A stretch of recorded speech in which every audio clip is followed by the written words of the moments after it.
السلام علیکم، news alert سے میں ہوں وجاہت علی ظفر۔ ایک بڑا ہی دلخراش واقعہ پیش آیا جس میں سب انسپیکٹر CIA مراتب علی کو پولیس کے جوانوں نے فائرنگ کر کے قتل کر دیا ہے۔ اب واقعہ ہے کیا، اس کے پیچھے جو تفتیش سامنے آئی ہے وہ کیا ہے؟ اصل میں جو خبر سامنے آتی ہے وہ یہ آتی ہے کہ 2 گاڑیوں پر 7 سے 8 لوگوں نے فائرنگ کر کے مراتب علی جو سب انسپیکٹر ہوتے ہیں CIA کے، اپنے دوست کے ساتھ ذکاء اللہ جن کا نام ہوتا ہے، وہ جا رہے ہوتے ہیں تو ان کے اوپر فائرنگ کر کے ان کو کر دیا گیا۔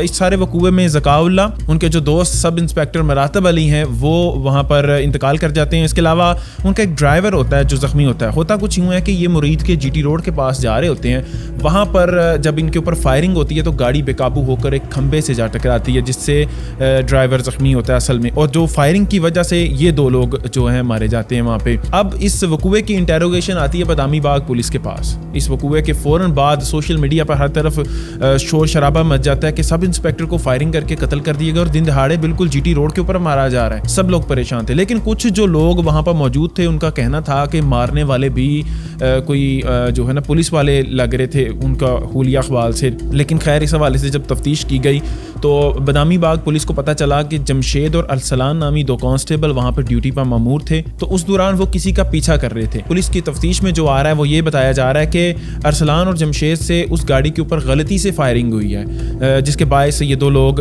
جاں بحق ہوئے اور ایک زخمی ہوا ہے۔ اب جب جمشید اور ارسلان کو پتہ چلا کہ ہم نے غلط گاڑی کے اوپر فائرنگ کر دی ہے، جس سے جو مرنے والا بندہ ہے وہ سب انسپیکٹر ہے CIA پولیس کا، تو اب ہم کہاں جائیں؟ تو ان کے پاس کوئی چارہ نہیں تھا، انہوں نے سمجھا کہ یہاں سے فرار بہتر ہے، تو وہ وہاں سے فرار ہو گئے۔ پولیس نے جو پہلی FIR درج کی تھی اس میں 7-8 لوگوں کے متعلق لکھا ہوا تھا، 2 گاڑیوں میں لوگ آ کے فائرنگ کر رہے تھے، لیکن جب تحقیق ہوئی تو بات کچھ اور کھل کے سامنے آئی۔ لیکن اس سارے وقوع میں کچھ سوالات اٹھتے ہیں۔ وہ سوالات کیا ہیں؟ وہ سوال یہ ہیں کہ پہلی چیز، جو مراتب علی کی گاڑی ہے وہ دکھنے میں صاف نظر آتی ہے کہ یہ ایک ڈیفرنٹ گاڑی ہے، اور اگر جو کہہ سکتے ہیں کہ ملتی جلتی گاڑی، آپ بھائی فائر کر رہے ہو، آپ گاڑی کا نمبر دیکھیں، تسلی کریں، بالکل اوکے کریں، پھر اس کے بعد فائر کریں۔ اگر آپ کر رہے ہو اور آپ GT روڈ کے اوپر فائرنگ کر رہے ہو، یہ کوئی عام سی بات نہیں ہے، کسی کو بھی لگ سکتی ہے۔ تو یہ کوئی میرے خیال سے کسی آفیشیل پولیس آفیسر کا کارنامہ ایسا تو نہیں ہونا چاہیے کہ وہ اس طرح کا کام کرے کہ آپ چلتی سڑک پہ GT روڈ کے اوپر فائر مار دیں گاڑی کو، چاہے اس میں ملزمان ہی ہوں، وہ کسی کو بھی لگ سکتی ہے کیونکہ ٹریفک بہت تیز ہوتی ہے GT روڈ کے اوپر۔